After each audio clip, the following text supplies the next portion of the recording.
আসসালামু আলাইকুম। আমরা অনেকেই আছি কম্পিউটার ব্যবহার করি কিন্তু আসলে কম্পিউটারের ভেতরে কিভাবে কম্পিউটারটা কাজ করে সেটা কিন্তু অনেকেই জানে না। আজকের এই দিনে কিন্তু চাকরি, পড়াশোনা এমনকি সাধারণ কাজে কিন্তু কম্পিউটার জানা অবশ্যই বাধ্যতামূলক। কারণ ভবিষ্যৎ যেভাবে আগাচ্ছে আমাদের শহরে কিন্তু কম্পিউটারের ফান্ডামেন্টালটা জানা খুবই গুরুত্বপূর্ণ বিষয় হয়ে দাঁড়িয়েছে। এই কোর্সটি তৈরি করা হয়েছে তাদের জন্য যারা একদম বেসিক থেকে কম্পিউটার শিখা শুরু করতে চাচ্ছে। বর্তমান সময়ে পড়াশোনা, চাকরি কিংবা দৈনন্দিন কাজে সব ক্ষেত্রে কিন্তু কম্পিউটারের জ্ঞানটা বাধ্যতামূলক হয়ে দাঁড়িয়েছে। অনেকেই আছেন যারা জানেন না আসলে কোথায় থেকে শুরু করবেন বা কম্পিউটারের মূল বেসিক বিষয়গুলা কিভাবে পরিষ্কার করবে। এই কোর্সে একদম ধাপে, ধাপে আলোচনা করা হবে কম্পিউটারের ইতিহাস, হার্ডওয়্যার, সফটওয়্যার কি, অপারেটিং সিস্টেমের ভূমিকা, ইন্টারনেটের ব্রাউজিং পদ্ধতি। এর পাশাপাশি মাইক্রোসফট ওয়ার্ড, এক্সেল এবং পাওয়ার পয়েন্টের মতো গুরুত্বপূর্ণ অ্যাপ্লিকেশনগুলো ব্যবহার করা হবে। আপনি যদি এর আগে কখনো কম্পিউটার ব্যবহার নাও করে থাকেন, এই ভিডিও টিউটোরিয়ালটি দেখার পরে আপনি কনফিডেন্সের সাথে কম্পিউটারগুলো ব্যবহার করতে পারবেন খুব ইজিলি। এই কোর্সটি সাজানো হচ্ছে একদম বেসিক থেকে ১ মাস পর্যন্ত। তাই সম্পূর্ণ আত্মবিশ্বাসের সাথে এই যাত্রা শুরু করতে পারেন আমার সাথে। আজকে আমরা ইন্ট্রোডাকশন টু কম্পিউটার ফান্ডামেন্টাল এর ১ম লেকচার শুরু করতে যাচ্ছি। আজকের লেকচারের topic introduction to computers and it's type. তো ১ম এ কম্পিউটার ফান্ডামেন্টাল জানাতে আমাদেরকে জানতে হবে হোয়াট ইস কম্পিউটার মানে কম্পিউটার আসলে কি? কম্পিউটার শব্দটা আসে আসলে কম্পিউটিং কম্পিউটিং মানে হচ্ছে গণনা বা গণনা করা যেমন টাইপের। তো এখানে বলা হচ্ছে যে computer is an electronic device that can process data according to instruction provide by software program. মানে হলো কম্পিউটার এটি এমন একটি ইলেকট্রনিক ডিভাইস যেটা আ আমাদের দেওয়া ইনস্ট্রাকশনের ভিত্তির উপর ডিপেন্ড করে অ্যা ডাটাগুলো প্রসেস করে এবং সেই প্রসেসটা করে সফটওয়্যার প্রোগ্রামের মাধ্যমে। এবার ইট tax input data process it using a central processing unit মানে হলো এটা আমাদের থেকে ইনপুট হিসেবে ডাটাটা নেয় এবং এটা প্রসেস করে সেন্ট্রাল প্রসেসিং বা সিপিইউ এর মাধ্যমে এবং স্টোর ইনফরমেশন এবং সেই ইনফরমেশনগুলা সে স্টোর করে রাখে নিজের মধ্যে এবং প্রোডিউস আউটপুট এবং আমাদেরকে একটা আউটপুট দেয়। অর্থাৎ কম্পিউটার এমন একটা জিনিস যেটা হচ্ছে আমাদের ইউজারদের মাধ্যমে কোনো একটা ডাটা সে ইনপুট হিসেবে নেয় এবং সেই ইনপুটটা সে নিজের মধ্যে সিপিইউ এর মাধ্যম দিয়ে প্রসেস করে আমাদেরকে একটা আউটপুট দেয় এবং এই আউটপুটগুলো সে নিজের মধ্যে স্টোর করে রাখে। এই কম্পিউটারটা কিন্তু আমরা আজকে যে মডার্ন কম্পিউটারটা আমাদের সামনে দেখতে পাই ডেস্কটপ কম্পিউটার, ল্যাপটপ কম্পিউটার বা মডার্ন যে মোবাইল টেকনোলজি, অ্যান্ড্রয়েড ফোন বা বিভিন্ন ধরনের অ্যান্ড্রয়েড ডিভাইস এই যে কম্পিউটারগুলো এগুলো কিন্তু আমাদের মাঝে অ্যা ও মানে এইভাবে আসেনি। এটা কিন্তু অনেক লেন্দি প্রসেস এ আমাদের কাছে মডার্ন টেকনোলজি এসেছে। কিন্তু ফার্স্ট এর দিকে কিন্তু কম্পিউটার এরকম ডেস্কটপ আকারে ছিল না। ১ম এর দিকে এটি একটি গণনাকারী যন্ত্র ছিল এবং মানুষের প্রয়োজনে এটা আস্তে, আস্তে ডেভেলপ করেছে বিজ্ঞানীরা। এবং আজকে আমরা এসে এরকম একটা মডার্ন একটা টেকনোলজি পেয়েছি। তো এর একটা রিভলিউশন ছিল ফার্স্ট এর দিকে এটা গণনাকারী যন্ত্র হিসেবে ইউজ করতো। ফার্স্ট এ ক্যালকুলেটর টাইপ ছিল। এবার আস্তে, আস্তে এটা ডেভেলপ বা আপডেট করা হয়েছে। কম্পিউটারে কিছু কম্পোনেন্ট থাকে। এটা ইনপুট ডিভাইস থাকে এবং মাউস, কিবোর্ড বা আউটপুট ডিভাইস থাকে কিছু। যেমন মনিটর আছে, বিভিন্ন ধরনের স্পিকার বা মিপিটে এরকম কিছু আউটপুট ডিভাইস থাকে। এবং কম্পিউটারের মধ্যে হার্ডওয়্যার এবং সফটওয়্যার থাকে। সফটওয়্যার কম্পিউটারের এটা প্রোগ্রাম বলা হয় যাকে আরকি। তো কম্পিউটারে অনেকগুলো বিষয় থাকে যেটা আমরা পরবর্তীতে ভিডিও একদম ডিটেইলস এ আলোচনা করব। তো কম্পিউটার নিয়ে জানার আগে আমাদেরকে অবশ্যই কম্পিউটার আসলে কোথা থেকে আসছে এই বিষয়টা আমাদের জানা আছে। মানে কম্পিউটারের হিস্টরিটা আমাদেরকে জানতে হবে। তো কম্পিউটারের যদি হিস্টোরি বলতে চাই, কম্পিউটারের ইতিহাসটা অনেক দীর্ঘ এবং বৈচিত্র্যময়। আসলে মানুষের গণনা করার প্রয়োজন থেকে কিন্তু আজকের এই শক্তিশালী কম্পিউটারগুলো তৈরি হয়েছে। তো প্রাচীনকালে মানুষ কাঠি এবং পাথর, হাড় ব্যবহার করে কিন্তু গণনা শুরু করত। আ ১ম যেই অর্থাৎ গণনাকারী যন্ত্র হিসেবে যেটা পরিচিত, ১ম যেটা আবিষ্কার হয় সেটার নাম ছিল অ্যাবাকাস। এই অ্যাবাকাস নামক যন্ত্র যেটা প্রাচীন চীনে আজ থেকে প্রায় ৪,০০০ বছর আগে এটি আবিষ্কার করা হয়। যেটা হচ্ছে ১ম গণনাকারী যন্ত্র হিসাবে আ পরিচিতি লাভ করে। এর পরবর্তী সময়ে ১৬১৭ সালের দিকে জন নেপিয়ার নামক একজন ব্যক্তি নেপিয়ার বোনস নামক একটি যন্ত্র আবিষ্কার করে যেটা মূলত গুণ এবং ভাগের কাজ করত। যন্ত্রটির নাম ছিল নেপিয়ারস বোনস। আমরা সবাই জানি গুণ এবং ভাগ করার সময় কিন্তু আমাদের দশমিক বিন্দু চলে আসে। তো ১ম দশমিক বিন্দুর ধারণাও কিন্তু এই জন নেপিয়ার নামক ব্যক্তি দেয় এই সময়ে। এর পরবর্তী সময়ে ১৬৪২ সালের দিকে আ ফরাসি গণিতবিদ ব্লেইস প্যাসকেল ১ম একটি ক্যালকুলেটর আবিষ্কার করে যেটার নাম ছিল হচ্ছে প্যাসকেল আইন।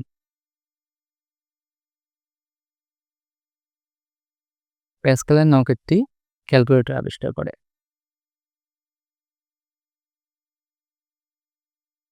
যেটা হচ্ছে যোগ এবং বিয়োগ করতে পারত। এর পরবর্তীতে আমরা সবাই জানি যে চার্লস বেবেজ ১৮২০ শতকের দিকে হ্যাঁ, ডিফারেন্স ইঞ্জিন নামক একটি ইঞ্জিন আবিষ্কার করেন। Difference engine. ডিফারেন্ট ইঞ্জিন নামক একটি ইঞ্জিন আবিষ্কার এর পরবর্তী সময়ে ১৮৩০ সালের দিকে এই ডিফারেন্স ইঞ্জিনটাই কিন্তু অ্যানালিটিক্যাল ইঞ্জিনের নকশা করেন তিনি।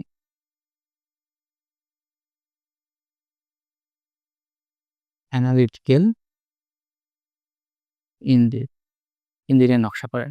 এই অ্যানালিটিক্যাল ইঞ্জিনই কিন্তু আজকের যে এই আধুনিক কম্পিউটার এর মতো বিভিন্ন ধরনের ফিচার ছিল। এই অ্যানালিটিক্যাল ইঞ্জিনের মধ্যে control unit, memory, input, output এর মতো সিস্টেম করেছে। এই কারণে কিন্তু এই চার্লস বেবেজকে কম্পিউটারের জনক বলা হয়ে থাকে। এর পরবর্তী সময় ১৮৯০ সালের দিকে হারম্যান হোলার নামক একজন ব্যক্তি ট্যাবুলেটিং মেশিন আবিষ্কার করেন। ট্যাবুলেটিং মেশিন আবিষ্কার করেন। যেটা হচ্ছে পাঞ্চ কার্ড হিসেবে ব্যবহার করা হতো এবং এই কোম্পানিটি পরবর্তীতে ১৯২৪ সালের দিকে বিখ্যাত আইবিএম কোম্পানিতে রূপ নেয়।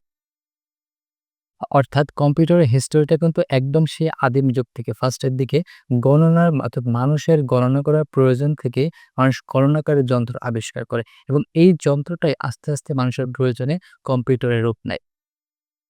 হ্যাঁ, আমরা যদি এই কম্পিউটারের রেভলিউশনটাকে অর্থাৎ প্রাচীন যুগ থেকে এই মডার্ন যুগে যদি আমরা এই রেভলিউশনটাকে একটা জেনারেশনে ভাগ করতে যাই তাহলে মোটামুটি ৫ টা জেনারেশন আমরা এই ৫ টা জেনারেশনের মধ্যে কম্পিউটারটা আস্তে, আস্তে ডেভেলপ হয়।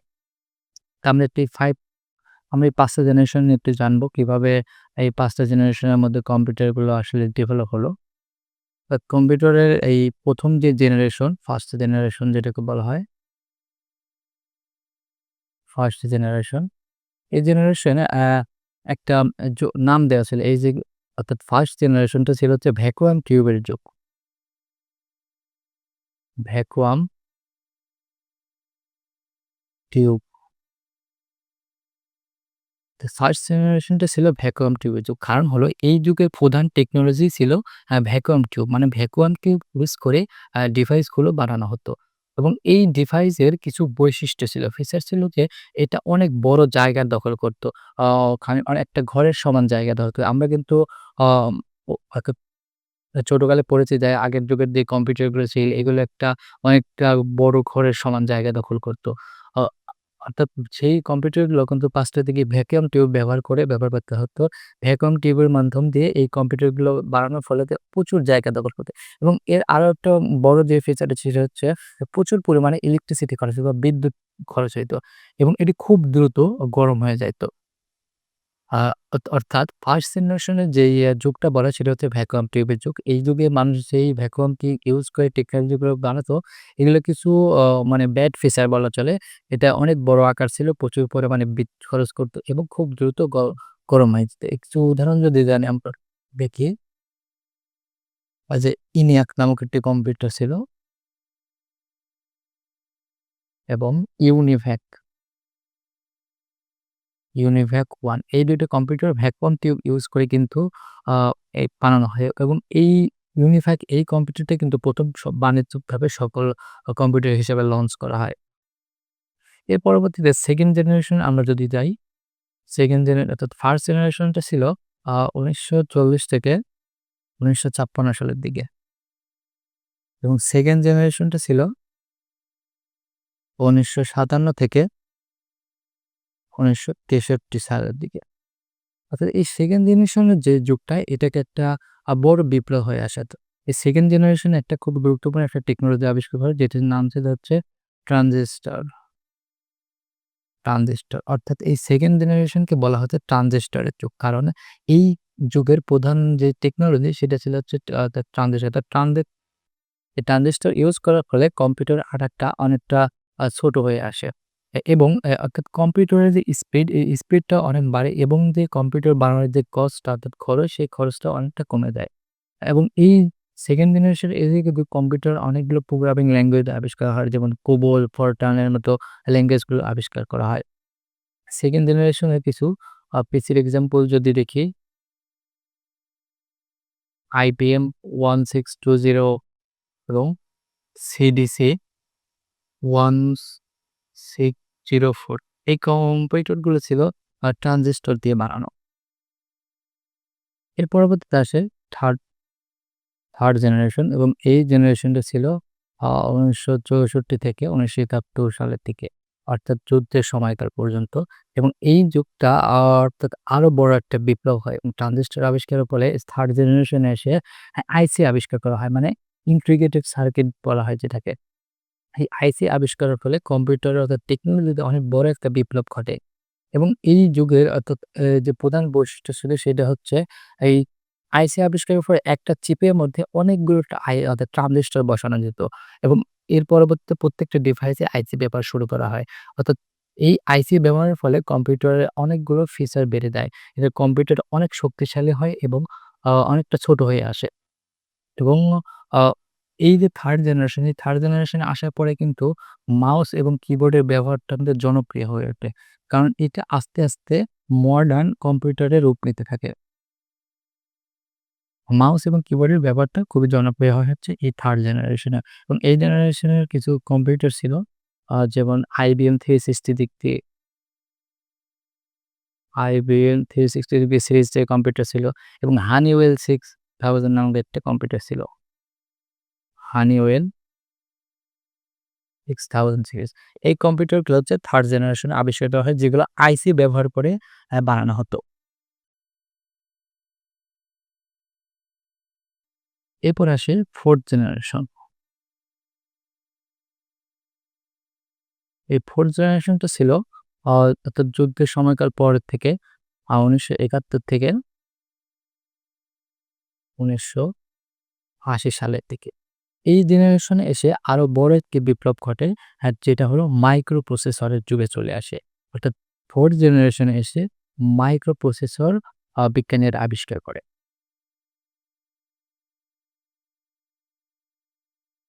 আপনারা সবাই জানেন মাইক্রো প্রসেসর কতটা শক্তিশালী। অর্থাৎ এই যুগে একটা প্রধান প্রযুক্তি ব্যবহার করা হতো। এই প্রযুক্তিটার নাম ছিল VLSI, মানে হলো ভেরি লার্জ স্কেল ইন্টিগ্রেশন।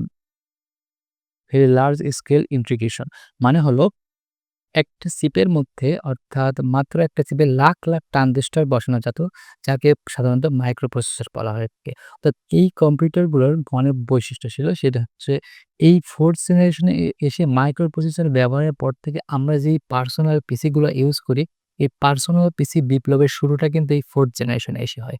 এবং কম্পিউটারকে মানুষের সবার কাছে পৌঁছে যাওয়ার যে এই বিপ্লবটা, সেটা কিন্তু এই 4th জেনারেশনে আসে। অর্থাৎ 4th জেনারেশনে এসে আ কম্পিউটার সবার কাছাকাছি চলে আসে, হাতের মুঠোয় চলে আসতে শুরু করে এবং এই যুগে কিন্তু ইন্টারনেটের আবিষ্কার হয় এবং যার ফলে কিন্তু কম্পিউটার সবার অর্থাৎ পৃথিবীর একটা গ্লোবাল ভিলেজে তৈরি হয়। এই যুগের কিছু কম্পিউটার ছিল যেমন Apple II এবং Cray 1। এই কম্পিউটারগুলো ছিল হচ্ছে মাইক্রোপ্রসেসর ইউজ করে, যেটা 4th জেনারেশনের কম্পিউটার বলা হয়। এরপর আসি 5th জেনারেশন। আমরা সবাই জানি যে ১৯৮০ এর পরের থেকে বর্তমান পর্যন্ত যেই যুগটা চলে এটি হচ্ছে 4th অর্থাৎ 5th জেনারেশন বলা হয় আরকি। এই যুগটা কিন্তু আমরা সবাই জানি মডার্ন টেকনোলজির যুগ। এখন কিন্তু আমাদের এআই চলে আসছে বা বিভিন্ন, বিভিন্ন অ্যাডভান্স প্রযুক্তি চলে আসছে। অর্থাৎ এই প্রযুক্তিগুলোর প্রধান যে মেইন বৈশিষ্ট্য, এটা 4th জেনারেশনে যেরকম VLSI আ ইউজ করা হতো এবং 5th জেনারেশন হচ্ছে সেটা ULSI, এই প্রযুক্তিটি ব্যবহার করা হয়। মানে হলো আল্ট্রা লার্জ স্কেল ইন্টিগ্রেশন যেটাকে বলা হয়। মানে হলো একটা চিপের মধ্যে কোটি, কোটি কিন্তু মাইক্রোপ্রসেসর বা ট্রানজিস্টর বসানো যায়। অর্থাৎ মানুষ এখন অর্থাৎ কম্পিউটার কিন্তু এখন মানুষের ভাষা বুঝতে পারে, নিজের সিদ্ধান্তও নিতে পারে। যেমনটা রোবট বা Google অ্যাসিস্ট্যান্ট বিভিন্ন ধরনের কিন্তু অ্যাডভান্স এআই টুলস আছে। এবং এই সময়তেই কিন্তু ক্লাউড কম্পিউটিং, কোয়ান্টাম কম্পিউটার এই প্রজন্মটাই আসলে শুরু হয়। এই যে আমরা কিন্তু এখন সবাই জানি বর্তমান যুগের যে কম্পিউটারগুলো আছে, যেমন ল্যাপটপ, স্মার্টফোন, সুপার কম্পিউটার, যেগুলো আসলে অনেক বড়, বড় কোম্পানির কাজে ব্যবহার করা হয়। আগের যুগের যে কম্পিউটারগুলো ছিল অর্থাৎ ১৯৮৪ সালের আগের দিকে, আ এর আগে যেই কম্পিউটারগুলো ব্যবহার করা হতো সেই কম্পিউটারে কোনো গ্রাফিক্যাল ইউজার ইন্টারফেস ছিল না। মানে হলো আমরা এখন যেরকম কম্পিউটারটা স্ক্রিনে দেখে, দেখে বিভিন্ন ফিল নেই একটা। যেমন আমি কম্পিউটারটা ওপেন করলাম, আমাদের সামনে একটা উইন্ডো চলে আসে। আর যদি উইন্ডোজ ইউজ করি বা বিভিন্ন ধরনের একটা সারফেস চলে আসে। এরপর আমাদের সামনে একটা ওয়ালপেপার দেখি। কম্পিউটারের বিভিন্ন সফটওয়্যার আইকন একটা বিভিন্ন আ গ্রাফিক্স দিয়ে দেখানো হয়। আমরা কিন্তু কম্পিউটারটা চোখে একটা ডিজাইনের মাধ্যমে দেখে, দেখে কিন্তু ইউজ করি। কিন্তু ১৯৮৪ সালের আগের যেই কম্পিউটারগুলো ছিল, এই কম্পিউটারগুলোতে কোন রকম গ্রাফিক্স ইউজার ইন্টারফেস বা জিপিইউ ছিল না।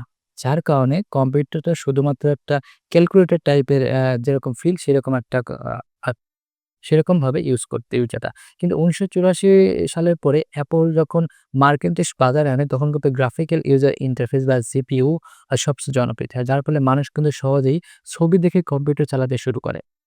এর পরবর্তীতে আ ইন্টারনেট চলে আসে এবং পুরা কম্পিউটার অর্থাৎ আধুনিক যে টেকনোলজি এটা কিন্তু সবার হাতের মুঠোয় চলে আসে। এবার আমরা দেখব যে কম্পিউটারের কিছু টাইপস আছে। এই কম্পিউটার কিছু টাইপস এর মধ্যে একটা টাইপস হলো desktop. Desktop are mainly used for regular use and they have separate component mounted together like monitor to bar। মানে হলো ডেস্কটপ কম্পিউটার মেইনলি ইউজ করা হয় রেগুলার কাজের জন্য এবং এটা আলাদা, আলাদা কম্পোনেন্ট দিয়ে মাউন্ট করা থাকে। তো আমি যখন ডেস্কটপ ইউজ করতেছি এবং আমার পাশে ল্যাপটপ আছে।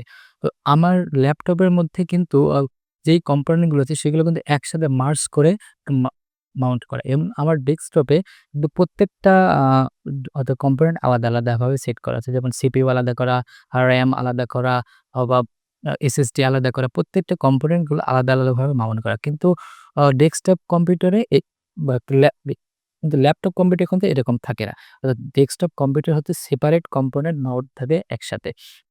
যেমন কিবোর্ড, মাউস, সিপিইউ বিভিন্ন ধরনের কম্পোনেন্ট এবং এই সিস্টেমটা প্রাইমারিলি ডেস্কের উপরে রাখা হয়। অর্থাৎ ডেস্কটপ কম্পিউটার হওয়ার আরেকটা অর্থাৎ ডেস্কটপ কম্পিউটার নামকরণ হওয়ার সবচেয়ে বড় কারণ হলো এই কম্পিউটারটা আমরা ডেস্কের উপর রেখে কিন্তু বা টেবিলের উপর রেখে কিন্তু ইউজ করি যার ফলে এটার নাম হয় ডেস্কটপ।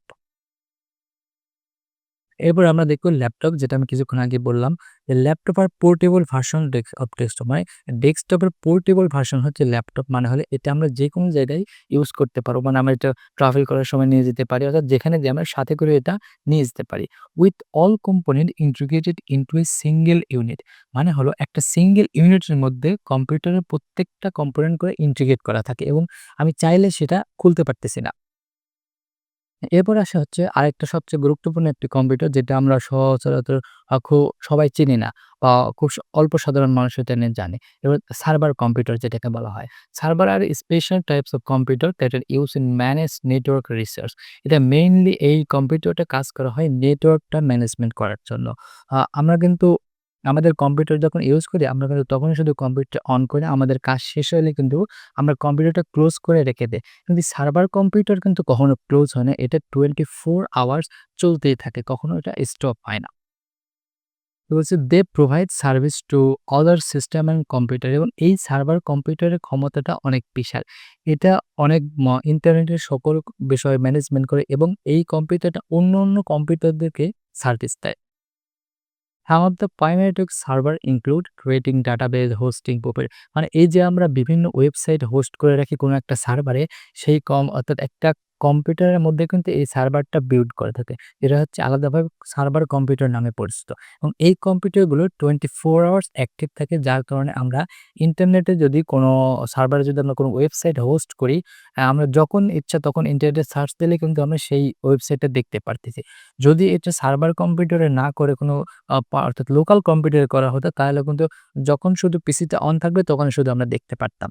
কিন্তু সার্ভার কম্পিউটার 24 আওয়ার্স চলতেই থাকে। এরপরে আমরা দেখব ট্যাবলেট। ট্যাবলেটও কিন্তু one kind of একটা কম্পিউটার।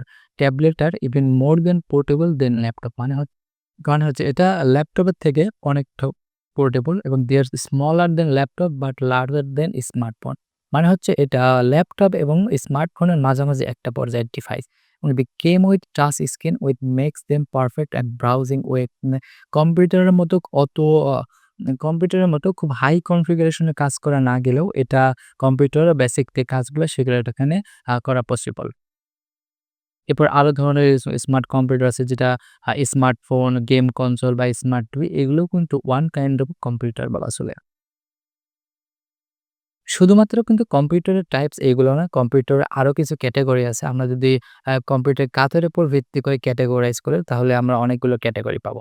আমরা যদি এখানে দেখি types of computer based on size. আমরা যদি সাইজের উপর ভিত্তি করে কম্পিউটারকে ক্যাটেগরাইজ করি তাহলে আমরা পাবো মাইক্রো প্রসেসর, মিনি অর্থাৎ micro computer, mini computer, mainframe computer এবং সুপার কম্পিউটার। আমরা যদি প্রসেসিং পাওয়ার এর উপর ভিত্তি করে কম্পিউটারকে ক্যাটেগরাইজ করি, তাহলে আমরা এখানে দেখতে পাবো personal computer, mainframe, super computer, embedded computer এবং ওয়্যারেবল কম্পিউটার। এরপরে ফাংশনালিটির দিক থেকেও কম্পিউটার ৩ ধরনের: অ্যানালগ কম্পিউটার, ডিজিটাল কম্পিউটার এবং হাইব্রিড কম্পিউটার।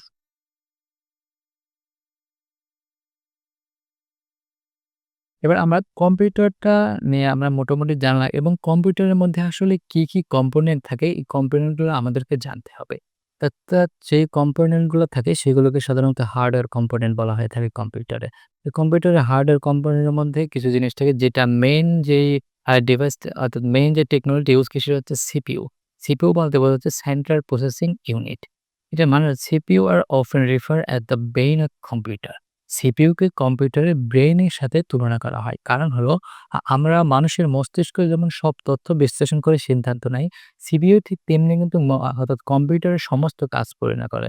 সেটা গেম খেলা হোক বা ভিডিও দেখা বা বিভিন্ন মাল্টিটাস্কিং হোক সেটা কিন্তু এই সমস্ত কাজ পরিচালনা করে সিপিইউ। অর্থাৎ এই সিপিইউটা মাদারবোর্ডের একটা জায়গায় মাউন্ট করা থাকে, যেটাকে মেইন সার্কিট বোর্ডের উপর বসানো থাকে আরকি।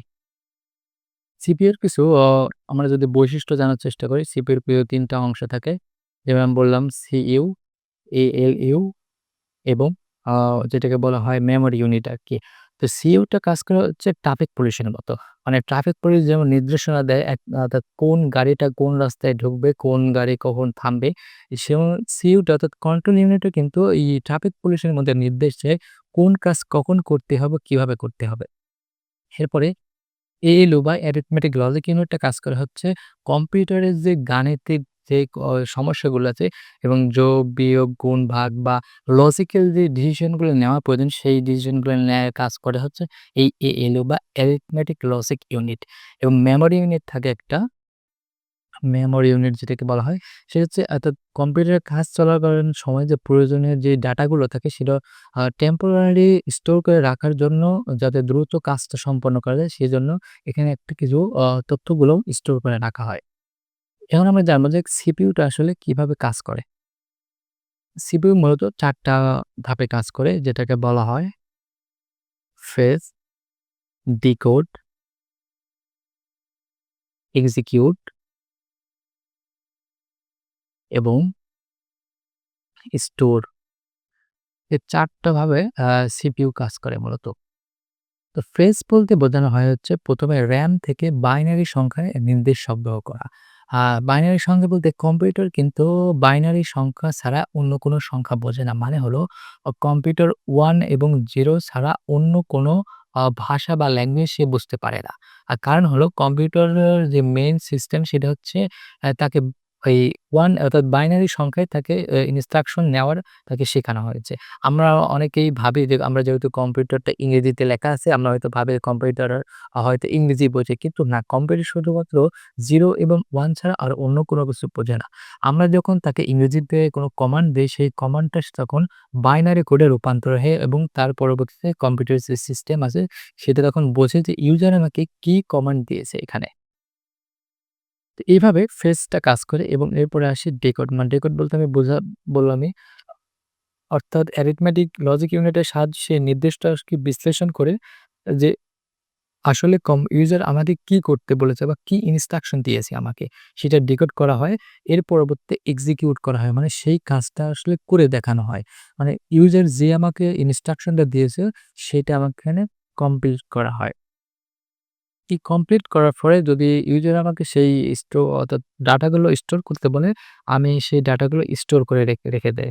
মানে হচ্ছে কাজ শেষ হওয়ার পরে সেই ফলাফলটা বা রেজাল্টটা মেমোরির মাধ্যমে সে স্টোর করে রাখে। এইভাবে সিপিইউ এই ৪ টা ভাগে অর্থাৎ ধাপে, ধাপে কাজ করে সে।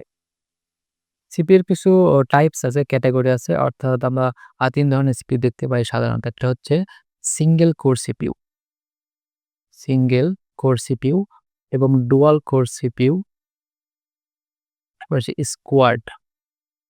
Squad core CPU. এই ৩ টা সিপিইউ সাধারণত থাকে। সিঙ্গেল কোর বলতে বোঝায় যে এটা অনেক ওল্ড মডেল অর্থাৎ ৭০ দশকের পুরনো যে মডেলগুলো ছিল এই মডেলের কম্পিউটারগুলোতে সিঙ্গেল কোর ইউনিট ব্যবহার করা হয়। অর্থাৎ সেই কম্পিউটারগুলো একসাথে শুধুমাত্র একটা কাজই করতে পারত। অনেকগুলো কাজ করতে সক্ষম ছিল না। এবং ডুয়াল কোরের যেই কম্পিউটারটা হচ্ছে মাল্টিটাস্কিং বা একসাথে একাধিক কাজের জন্য মোটামুটিভাবে ভালো ছিল। এখনকার যেই সিপিইউ গুলো আছে এগুলো কিন্তু অনেকটা অ্যাডভান্স। অর্থাৎ অনেকগুলো কোড থাকে যে ভিডিও এডিটিং, গেমিং একসাথে অনেকগুলো কাজ করা যায়। এইভাবে কম্পিউটারের পারফরম্যান্স গুলো আ আ লেভেল ওয়াইজ ভাগ করে দেওয়া থাকে। এখন আমরা একটু মাদারবোর্ড নিয়ে জানার চেষ্টা করব। কম্পিউটারের মাদারবোর্ডটা আসলে the main circuit board connect and allows communication between all computer components. মানে হলো আ কম্পিউটারের যে মেইন সার্কিট বোর্ডটা থাকে সেটার নাম হচ্ছে মাদারবোর্ড। এটার কাজ হলো কম্পিউটারের প্রত্যেকটা হার্ডওয়্যার কম্পোনেন্টের সাথে কম্পিউটার সফটওয়্যারের যে রিলেশন বা কমিউনিকেশনটা করানোর মেইন দায়িত্ব হচ্ছে মাদারবোর্ডের। অর্থাৎ মাদারবোর্ড প্রত্যেকটা কম্পোনেন্টের সাথে সফটওয়্যারের একটা কমিউনিকেশন তৈরি করে দেয়।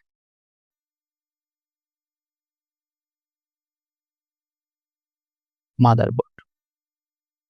এই মাদারবোর্ডও কম্পিউটারের একটা প্রধান সার্কিট বোর্ড যেটা হচ্ছে কম্পিউটারকে ব্যাকবোনও বলা হয় অর্থাৎ কম্পিউটারের মেরুদণ্ড বলা হয় যেটাকে। এর প্রধান কাজ হলো প্রসেসিং করা বা প্রসেসর, RAM, হার্ড ড্রাইভ বা বিভিন্ন যন্ত্রাংশের মধ্যে যোগাযোগ স্থাপন করা। এই ডিভাইস বা মাদারবোর্ড ছাড়া কম্পিউটারের কোনো অংশ একে অপরের সাথে কিন্তু কাজ করতে পারবে না বা কমিউনিকেশন করতে পারবে না। মাদারবোর্ডে কিছু ক্যাটেগরিজ আছে এবং এই ক্যাটেগরিটা আমার সাধারণত কেসিং কেমন হবে সেটার উপর ডিপেন্ড করে। সাধারণত ৩ ধরনের ক্যাটেগরি থাকে। একটা হচ্ছে ATX, ATX মানে হচ্ছে বলা হচ্ছে এটা একটা স্ট্যান্ডার্ড সাইজের। মাদারবোর্ডের একটা সাইজ থাকে। ATX সাইজের হচ্ছে স্ট্যান্ডার্ড সাইজের একটা কম্পিউটার যেটা অনেকগুলো স্লট থাকে এবং আরেকটা আছে মিক্রো, মিক্রো ATX। যেটা কিছুটা ছোট অর্থাৎ মাঝারি সাইজের যে কম্পিউটারগুলো আছে সেগুলোকে এই মিক্রো ATX মাদারবোর্ড ইউজ করা হয় এবং আরেকটা হচ্ছে অনেকটা ছোট মিনি ATX। এটা খুবই ছোট অর্থাৎ এক এক জায়গা থেকে অন্য জায়গায় বহন করা খুবই ইজি হয়। এরকম কম্পিউটারটা অনেকটা বক্স এরকম ছোট একটা বক্সের মতো। এই ধরনের কম্পিউটারগুলোতে ছোট টাইপের মাদারবোর্ড ইউজ করা হয় যেটাকে বলা হয় এটা ATX হবে না, এটা ITX হবে। মিনি ITX কম্পিউটার বলা হয় যেটাকে।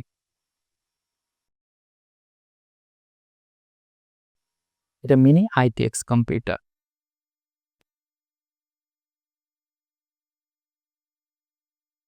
Mini ITX। এই মাদারবোর্ডের কিছু কাজ থাকে অর্থাৎ এই মাদারবোর্ডটা প্রত্যেক যন্ত্র অর্থাৎ প্রত্যেকটা কম্পোনেন্টের সাথে শক্তি বা পাওয়ার সরবরাহ করে এবং এটি নির্ধারণ করে যে আপনি আপনার কম্পিউটার কোন ধরনের সিপিইউ এবং কতটুকু RAM ব্যবহার করতে পারবেন। এছাড়াও graphics card, sound card, network কার্ডের মতো বিভিন্ন ডিভাইসগুলো মাদারবোর্ডের মাধ্যমে কিন্তু কম্পিউটারের সবার সাথে কানেক্টিভিটি করে এবং সবার সাথে অ্যাক্টিভলি কাজ করতে পারে।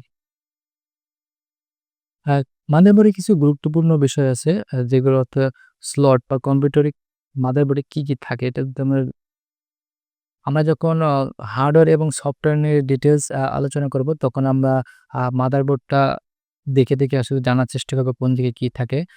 তা আমরা আজকে খুবই স্বল্প পরিসরে জানবো। তো মাদারবোর্ডের মাধ্যমে কিছু স্লট থাকে সেটা হচ্ছে সিপিইউ স্লট যেটার মাধ্যমে সিপিইউটা লাগানো থাকে। এর পরবর্তী থাকে মেমোরি স্লট। এরপরে আছে পিএস অর্থাৎ PCI স্লট এবং ব্যাক প্যানেল কানেক্টর থাকে, CMOS ব্যাটারি থাকে। এই ডিভাইসগুলোর স্লটে কিন্তু লাগানো থাকে মাদারবোর্ডে, যেটার মাধ্যমে আমরা বিভিন্ন ধরনের হার্ডওয়্যার কম্পোনেন্ট মাদারবোর্ডের সাথে অ্যাটাচ করতে পারি। এর পরবর্তীতে আসে মেমোরি। মেমোরি মানে হচ্ছে মেমোরি সাধারণত ২ রকম হয়। একটা হচ্ছে ভোলাটাইল মেমোরি, ভোলাটাইল এবং নন ভোলাটাইল মেমোরি। হ্যাঁ, এই ২ রকম মেমোরির মধ্যে একটা রকম মেমোরি হচ্ছে RAM। RAM হলো র‍্যান্ডম অ্যাক্সেস মেমোরি। মানে হলো যেকোনো জায়গা থেকে এটার অ্যাক্সেস করতে পারি আমরা। অর্থাৎ কম্পিউটারে যেই সফটওয়্যারটা রানিং আছে সেই সফটওয়্যারটা এই স্টোরেজ বা এই মেমোরিটাকে অ্যাক্সেস করতে পারে। অর্থাৎ store data temporary for quick access while the computer running. যেটা আমি কিছুক্ষণ আগে বললাম। তো এটা যদি নিয়ে আমি একটু ডিটেইলস আলোচনা করি।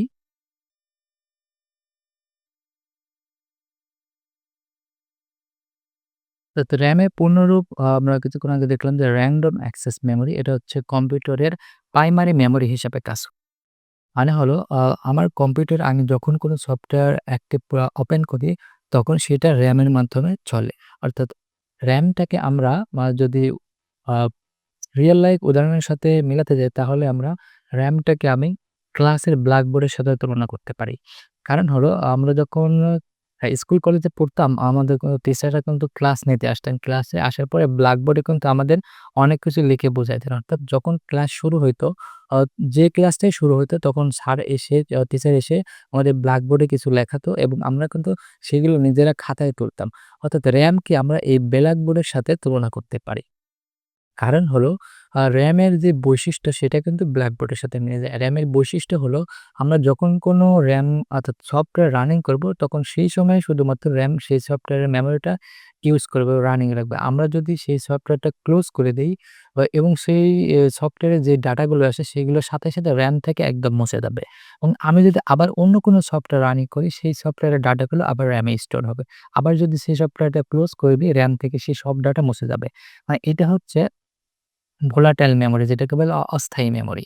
তো ব্ল্যাকবোর্ডের সাথে তুলনা করার মানে হলো টিচার যখন ক্লাসে এসে কোনো কিছু পড়ায়, আবার যখন ক্লাস শেষ করে তিনি চলে যান, তখন কিন্তু ব্ল্যাকবোর্ডে সমস্ত কিছু লেখা মুছে দেন।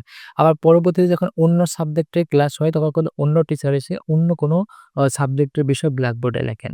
তো সেম ভাবে কিন্তু আমরা যখন যেই সফটওয়্যারটা রানিং করি, শুধুমাত্র সেই সফটওয়্যারের ডাটাগুলো স্টোর হচ্ছে। অন্যথায় কিন্তু সবকিছু মুছে যাচ্ছে। এবং আরেকটা যে মেমোরি আছে, সেই মেমোরিটা আমরা যেটা স্থায়ী মেমোরি, যেটাকে স্টোরেজ ডিভাইস বলে, আমরা যেটা কিছুক্ষণ আ এটার পরে আলোচনা করব।